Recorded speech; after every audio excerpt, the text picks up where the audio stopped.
Dak Prescott have an interception problem? We are going to look more into that today using the data to quantify just how Dak's interceptions come and what that means for what you can expect from the Cowboys quarterback going forward. We know, simply put, that Dak led the league in interceptions last year, tied first with Josh Allen for 17 on nearly 200 fewer passing attempts, which understandably is getting the question, does Dak have a problem with interceptions and especially in big games? Let's look a little bit closer and kind of see what the data bears out. Despite leading the league in interceptions with 17, Dak threw just 18 balls that were deemed as turnover worthy plays by PFF. So I think right away there, that kind of sends up some alarm bells in our head that maybe there was a bit of luck that went into some of these interceptions or lack of luck for Dak Prescott himself on these throws. And we will look a little bit closer at what that looks like comparatively to some of the other quarterbacks. Geno Smith had 26 turnover worthy plays, but only 12 interceptions. So another 8 turnover worthy plays, yet he had 5 less total interceptions. So that's just one way to demonstrate how the flip of a coin can really drastically change how a quarterback is perceived when you look at just interceptions alone. But we can go further into this. 9 of Dak Prescott's interceptions since 2016 have stemmed from drops, which is tied for the most in the NFL in that span. Looking at his interceptions from last season, and our wonderful producer Daniel can maybe stitch some of these interceptions in to this video. At least 5 or 6 of these, maybe more, are receiver error. There's at least, I think, 5 that hit the hands of the receiver and bounce right into a defender's hands. There's maybe at least another 2, maybe 3. You can argue that a lack of sharpness and dedication on the routes and decision making there resulted in some of these interceptions. So even if we just say the 5 that hit the hands of the receiver and bounce back into defender hands bounce harmlessly away, well, then we end up back around 12 interceptions, which is much more in line with what Dak has had in his career, right? So to adjust for the difference in attempts between other quarterbacks, let's just look at turnover worthy play percentage, right? Um, we see Dak had a turnover worthy play percentage of just 3.8%, which tied for 10th best among 34 qualifying quarterbacks. For comparison, some quarterbacks who turned the ball over or produced, plays of a turnover worthy caliber at a higher rate than Dak Prescott were Josh Allen, Tua Tagovailoa, and Geno Smith.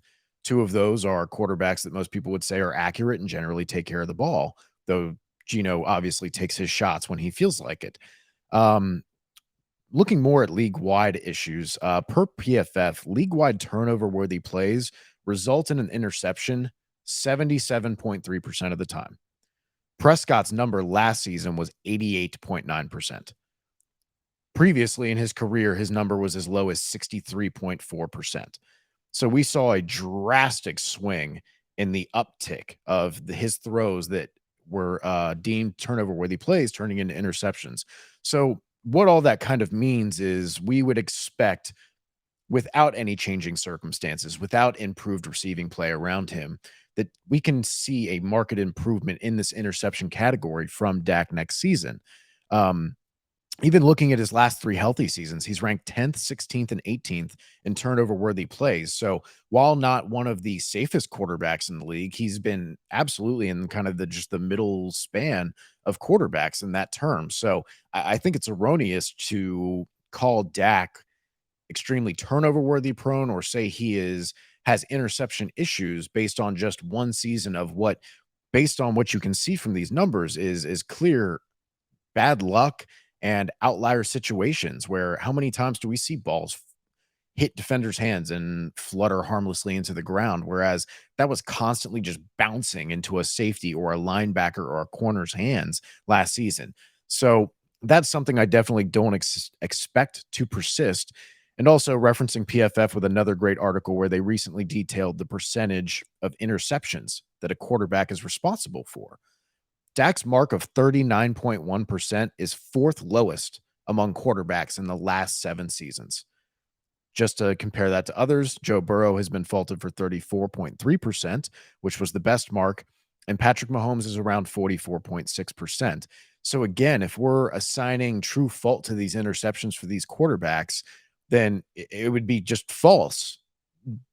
It's empirically false to say that Dak is a tremendous source for these interceptions. Now, does he have boneheaded plays sometimes where he tries to force a tight window throw? Absolutely. Does he throw it right to the defender sometimes when he seems to have a brain fart? Absolutely. But all these quarterbacks do. Even Pat Mahomes there, as we can see.